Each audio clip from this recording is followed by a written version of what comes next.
Hello, everyone, World Wide Web. This is James. Welcome back to my stock channel. I want to do a quick update for everybody that might help you out tomorrow. Um, I'm going to make an argument for what's going to happen tomorrow, and take it or leave it. But I want you to hear it. It's important that you hear it. It's going to make or break your day. Tomorrow might be the most opportunistic day in all year long. You might not find a situation like this that's developed to this point that have logic as a long shot. The world is getting really screwy. Argument number one, Federal Reserve Chairman Jerome Powell comes out and says at 2 o'clock, or he announces at 2 o'clock, 0.0, he's not going to raise rates. Now, if he does this, he is doing the 0.0 because of a banking crisis fear. This is the last thing that he's going to tell everyone, is that they should go withdraw all their money from the bank because he's scared they're going to fail. If he does this, he's going to cause a banking crisis. He knows this. He's a smart man, and he would never in a million years do zero. Now, as I turn on my TV, I can hear one announcer after another talking about zero or talking about a cut because of the banks. And then Jerome Powell comes out and he gives a statement 2 days ago. The banks are fine. The banks are wonderful. They have plenty of capital. There's no problem with the banks.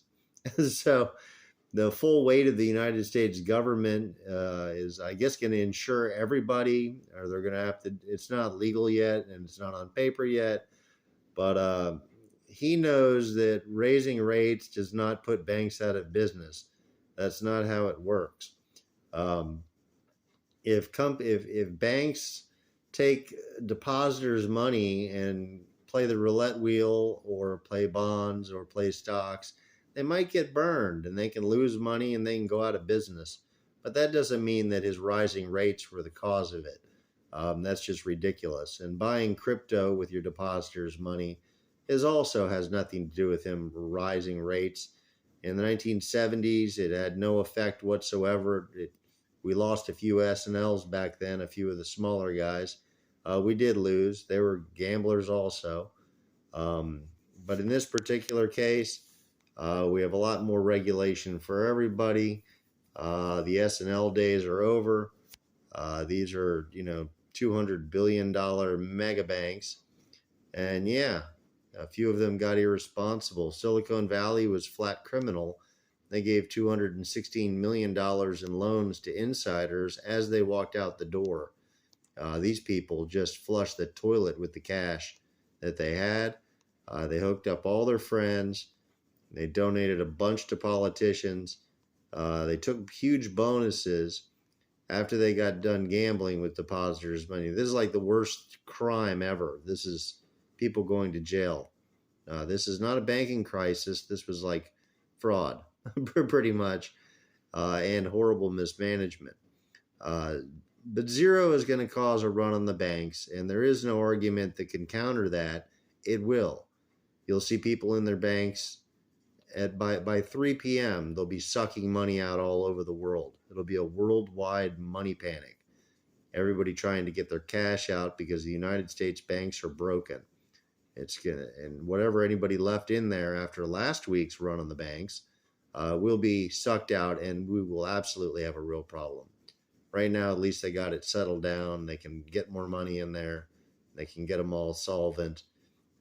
Make sure their balance sheets are good. Force them to clack together. They're doing all the things they need to do on that level.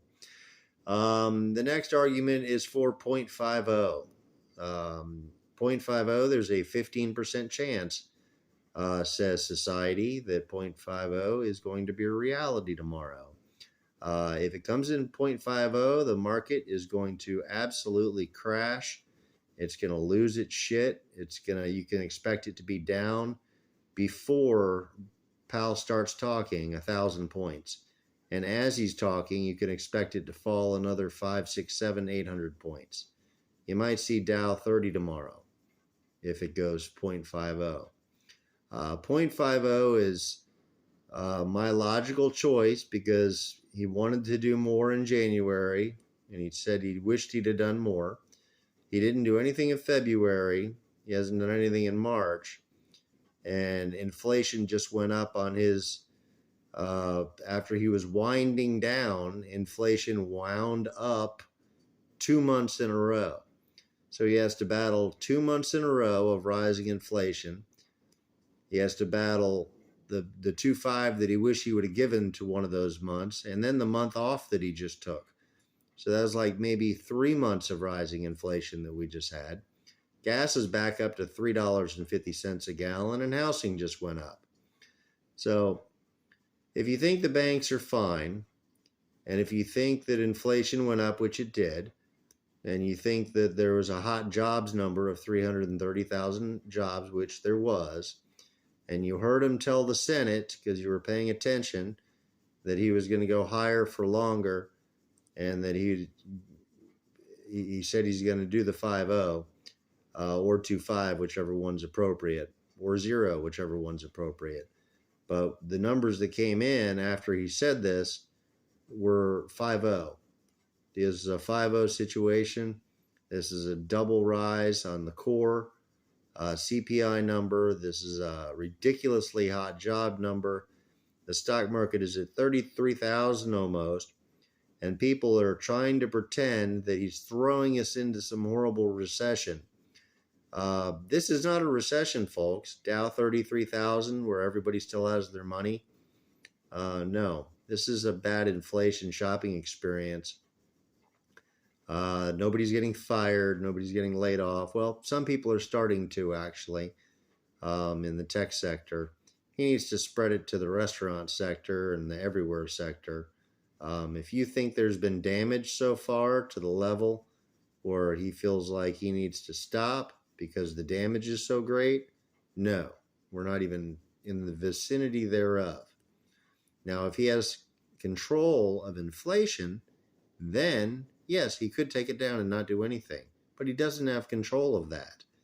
He lost control of it back-to-back months, up and then up. You just watched the man raise rates, was it 5 times? He did 0.75, then he did 0.50, then he did 0.25. So that's 7 times in a row. He said what he was going to do ahead of time, and then he came out and did exactly what he said he was going to do. He's saying it again this time. He's not cheering for the stock market. In fact, I think when he looks at this thing, he probably feels like angry at himself for that everyone thinks he's such a dove because they're just laughing at him. He's going to raise rates tomorrow, and the market went up 700 points today. We're in a banking crisis, allegedly. The market went up 700 points in the last 2 days. That doesn't make any sense. The reason the market went up 700 points in 2 days is because they think he's going to wimp out. They think he's going to 0.25 or 0.0. So my odds on 0.50 are, just to be fair, 95%. 0.25, my odds are 5%. And 0 is 0%.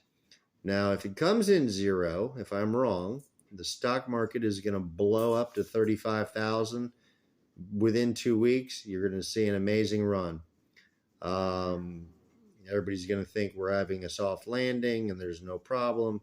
And everyone secretly knows the banks are fine. They're just pretending that he won't because of the banking issue that was solved and secured already. So it's kind of a backwards theory. But 0, it runs wild because they know there's no banking crisis. 0.25 is kind of baked in already a little bit, but it's still going to run a little bit wild. Once he starts talking tomorrow, if it comes in 0.25, it's going to come back down. And it's going to come back down hard.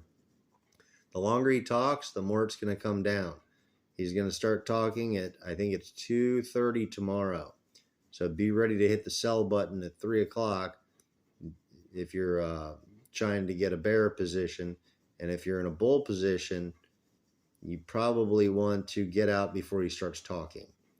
If you're buying something and you want it to go up, As soon as this man starts talking, it's going to start crashing. If you get your 2.5 or you get your 0 and you think and you did good and it's 2 o'clock and you see that number and you're going to see the market going up and up and up and up like crazy, smile and be happy, but you better sell before 2:30, because at 2:30 he's going to come in and talk about raising rates next month.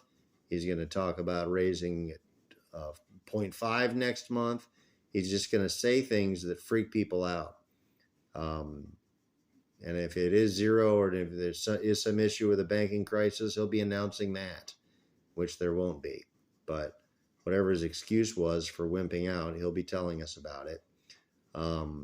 So yeah, 0.25, celebrate, high five your friends, and get out before 2:30, because that is when it's going to go way down while he talks. And when he's done talking, it'll level off. Maybe you can get back in then, and maybe then it'll continue its upward trend. Probably won't go down for a few days, I would imagine, if there's a 0.25. It's going to be a good week. It's not going to be a 0.0 good week, but it'll be a reasonable. It already was a good week. Remember, we're already up 700 points. Now, if it, 0.5 is what I'm betting on, and that's going to take us down well over 1,000 points before he even starts talking. And then he's going to come out and threaten to do 0.5 again, or another 2.25 next month. When he's done with those threats and saying, well, when we get the inflation numbers, for on April 14th, or I think is the date. Yeah, April 14th is the date. He's going to say, when we get the numbers, if inflation's up again, I'm going to go another 0.5. That's what he's going to say. And now everybody's going to bake the 0.5 from today plus the 0.5 from next one. That's going to get baked in immediately as a full point increase. This thing is going to go hysterically downwards. So if you want to play it really safe, get out of the market before 2 o'clock. Make your decision afterwards, perhaps. If you want to gamble, make your choice on what you think he's going to do. And if it comes in true, then you're going to make a lot of money and you're going to do really well. No matter what happens, unless it's 0, and even at 0, it's going to be having some issues and dropping while he's talking. Everything that comes out of this man is a negative threat for the future of what he's going to do to handle inflation, which the market hates. Almost every question he's asked, he has to answer it with a, well, then I'll raise rates and use my tools. And you've heard him. I've been listening to this man. I've listened to every word that he said for over a year now. I wish it would have been longer, but he tells the truth when he says, if this happens, then yes, I'm doing this. Then that's what he does. He's literally 100% perfect with this. He's never tricked us on one of these. He never acted like it would be a 0.75 and then it came in a 0.5, or he didn't act like it wasn't going to be a 0.25. There was never really any mystery or any shock. On this one, he told us what it was going to be, 0.5. We got the numbers that he said would make it a 0.5. It's going to be a 0.5. And the whole world wants the stock market to go up so much that they are, in my opinion, kind of coming up with fake reasons why he's going to wimp out. Reasons that are illogical, reasons that would would just announce a banking crisis. Nothing says I have no faith in banks, then I refuse to fight inflation because the banks will crumble if I do. Just saying that or to think that he would say that is almost moronic. And in reality, the interest rates rising is not hurting banks. Yes, they cost them more to get money, and when they loan money, they charge more for it. They're still making the same margin that they always made. They're still collecting all of the awesome loans they made for the last 10 years at 3.5%, where they got the money for 0.5%. They're still collecting all that income. They are having trouble making loans right now because nobody's buying houses. So that is kind of an issue. They're going to have to find somebody to loan money to at these higher rates, and that could be troublesome. But they'll make it through. They made it through for 10 years last time. That's how long the last inflation cycle went, when they dilly-dallied and didn't fight it properly. It took 10 years. That's how long the 1970s inflation went on for. It was over 5% for 10 years. And Jerome Powell knows this, and it's already been 2 years, and he does not want it to go to 10 years or 5 years. He wants to wrap it up. He's talking about wrapping it up next year. I heard on the news earlier that he was going to go 0, and the next month he was going to start cutting. I almost started laughing. And my final argument, the 50-year average rate for the Fed, drum roll please, 5.5%. Did you get that one right? That's the correct 50-year average, and that includes 10 years in a row that we just held that thing at 0. Even with that, 5.5%. That's the 50-year running average. Today's rate, 4.5%. So even if he goes up 0.5 tomorrow, he's still under the average. He technically shouldn't have any effect on inflation at this pathetic lift that he's given it. He kind of like lifted it back to, okay, I guess we'll have interest on money, just a little bit though. We'll do 4.5%. It's not enough to fight off the inflation. You actually have to probably go a little bit higher than normal, you would think. Like, let's raise inflation. Let's raise the rate to something higher than it would normally be to quell, the demand. But they started out at 2 and then 3%. And I guess they were looking around the room for inflation to fall. Nope. And they were looking around at 3 and 4. Nope, not falling. Then all of a sudden they get to the, I guess, what was it? 3, 4, right around 4. And then it tuckered out just a little bit and went down 1/10 of a, whatever it was, 1/10 of a percent, 0.3% 1 month. And we actually had two down months in a row. And then he quit. He just quit raising the 0.75s, and he switched to 0.5 and then 0.25. And we've been off of that since January and done nothing since then. And guess what came right back? Inflation. Hello. Prices are getting ridiculous. I just paid double for my cheese tonight. I paid $10 for a hamburger.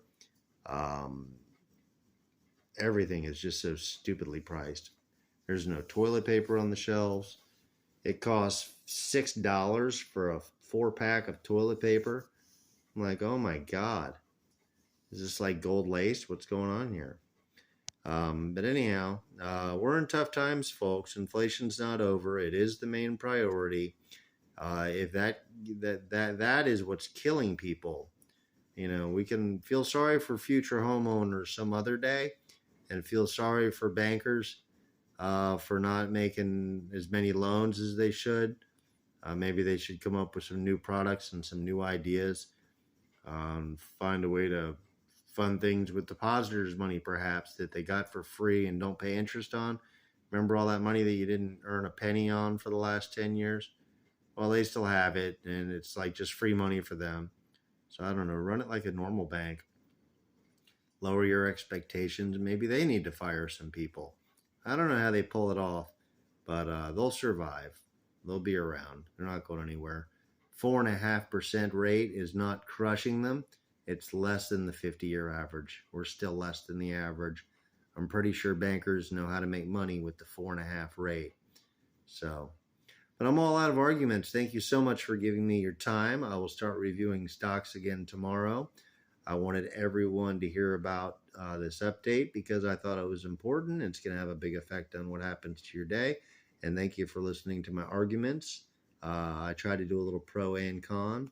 And I also told you where I was at. So make up your own mind and decide what you want to do tomorrow.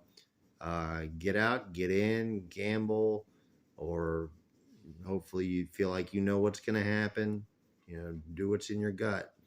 Have a wonderful night. Please like my video and subscribe to my channel. I'll see you on the next one. More stock reviews coming up next. Have a great night.